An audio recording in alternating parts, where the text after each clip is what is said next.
صبح کو قرآن پڑھا کرو، کیونکہ صبح کے وقت قرآن کا پڑھنا فرشتوں کی حاضری کا موقع ہوتا ہے، اور بعض حصہ شب میں بیدار ہوا کرو اور تہجد کی نماز پڑھا کرو، یہ شب خیزی تمہارے لیے ایک اضافی عمل ہے۔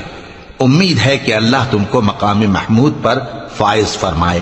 اور کہو کہ اے پروردگار، مجھے مدینے میں اچھی طرح داخل کیجو اور مکے سے اچھی طرح نکالیو، اور اپنے ہاں سے زور و قوت کو میرا مددگار بنائیو، اور کہہ دو کہ حق آ گیا اور باطل نابود ہو گیا، بے شک باطل نابود ہونے والا ہے۔ اور ہم قرآن میں وہ چیز نازل کرتے ہیں جو مومنوں کے لیے شفا اور رحمت ہے، اور ظالموں کے حق میں تو اس سے نقصان ہی بڑھتا ہے۔